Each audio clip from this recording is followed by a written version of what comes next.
Ya pemirsa, terima kasih Anda masih bersama kami di Lansok yang membahas mengenai status TKI, Mbak Bu atau pahlawan devisa Pak Hermano, kita tinggalkanlah tweet dari Fahri Hamzah ya. Ini kita bahas kalau permintaan demand dari luar negeri itu masih begitu besar untuk para tenaga kerja Indonesia.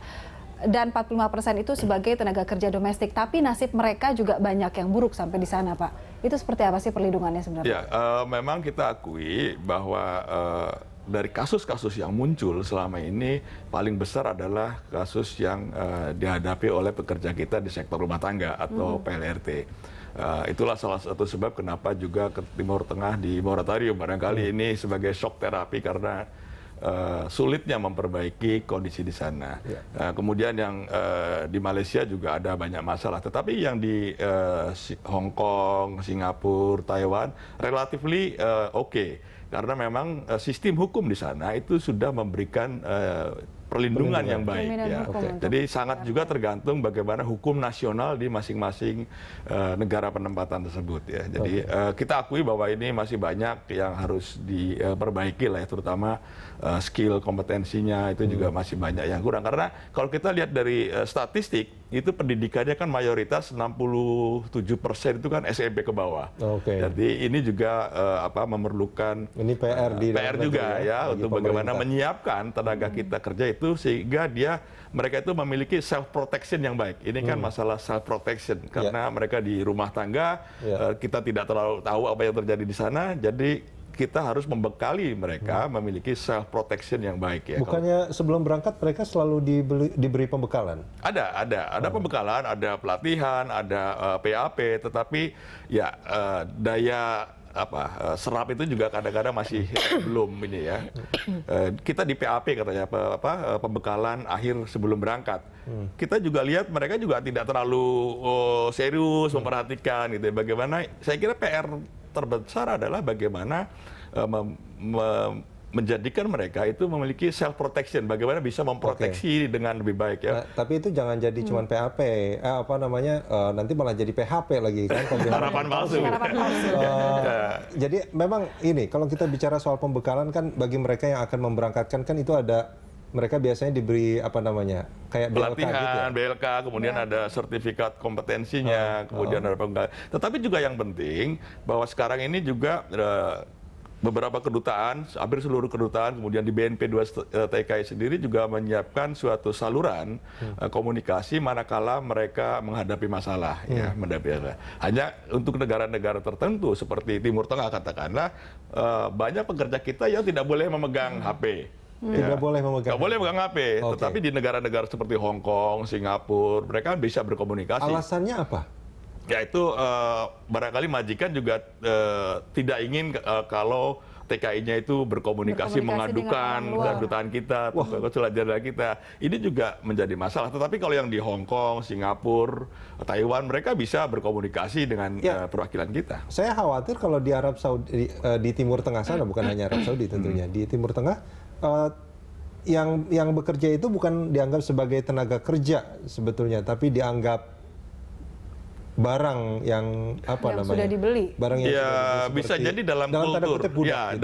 dalam kultur negara-negara di Timur Tengah barangkali menganggap bahwa karena mereka sudah membayar sejumlah uang tertentu, menganggap itu sebagai properti pribadi yang terserah dia mau diapakan gitu ya. Ini masalah kultur juga. Selain itu juga masalah sistem hukum di negara-negara Timur Tengah itu sulit sekali kalau ada masalah-masalah ketenaga kerjaan, sulit sekali mempunyai akses perlindungan. Terlebih lagi di negara-negara tersebut aparat negara tersebut, misalkan Saudi, untuk masuk ke rumah kalau ada apa-apa pun dia nggak bisa. Ini properti saya, Anda tidak boleh masuk gitu. Ini yang menyulitkan perlindungan kita di negara-negara Timur Tengah. Jadi akses untuk memberikan perlindungan itu sangat terbatas. Artinya memang lebih baik di moratorium. Langkah yang tepat untuk daripada banyak kasus solusinya belum ketemu, mencari mekanisme penempatannya juga belum ada yang bisa menjamin perlindungan, ya barangkali ini sebagai suatu solusi yang entah apakah itu permanen, apakah itu temporary, tetapi memang kita akui bahwa ada kesulitan perwakilan-perwakilan kita di Timur Tengah untuk memberikan perlindungan kepada pekerja-pekerja kita yang bekerja di rumah tangga. Ini memang sulit sekali. Saya lihat memang aksesnya itu sangat sulit. Akses kita ke sana juga sulit, akses tenaga kerja kita untuk keluar berkomunikasi pun boleh dikatakan tidak ada. Jadi ini memang sama sekali terputus gitu ya. Ini yang susah. Mbak Anies, ini pengiriman tenaga kerja Indonesia, banyak juga tenaga kerja yang kemudian memilih untuk jalur tidak resmi gitu ya, ilegal. Apakah memang karena jalur legal dianggap menyulitkan atau mungkin biayanya lebih besar begitu, sehingga mereka memberanikan diri untuk pergi ke luar negeri melalui jalur-jalur tikus gitu, Mbak? Ya, saya kira sebelum itu gitu ya, moratorium seperti yang tadi disampaikan Pak Hermono, kita punya sejarah migrasi yang sangat panjang. Dan moratorium itu tidak hanya kali ini saja. Indonesia melakukan moratorium dengan Arab Saudi berkali-kali, dengan Malaysia berkali-kali. Dan dalam review kami, moratorium itu belum pernah terbukti menjadi solusi yang efektif. Kenapa? Karena itu juga menimbulkan masalah baru.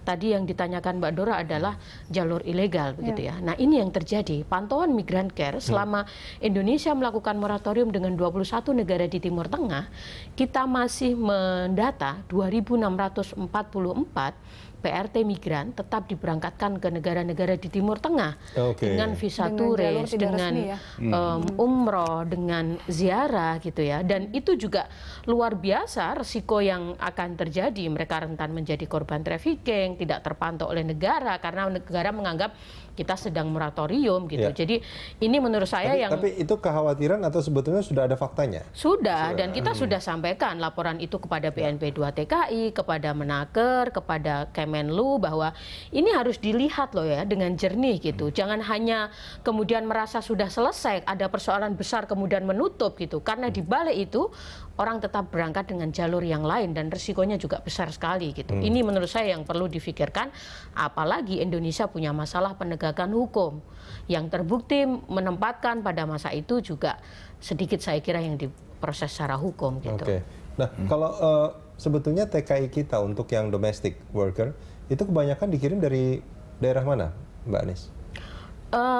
Data BNP saya kira menunjukkan mayoritas dari NTB, dari Jawa Barat, dari Jawa Timur, Jawa Tengah, NTT gitu ya, Medan, Kalimantan gitu. Ada 15 kabupaten terbesar di seluruh Indonesia, yang nomor satunya itu adalah Lombok Timur yang merupakan dapil yang terhormat Pak Fahri Hamzah yang memilih beliau ternyata memang mayoritas PRT migran gitu.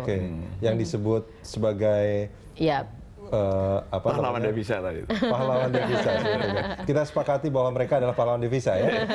Mbak Anies dan juga Pak Hermono, kita jeda sebentar. Pemirsa jangan kemana-mana, Landstalk masih akan kembali usai jeda.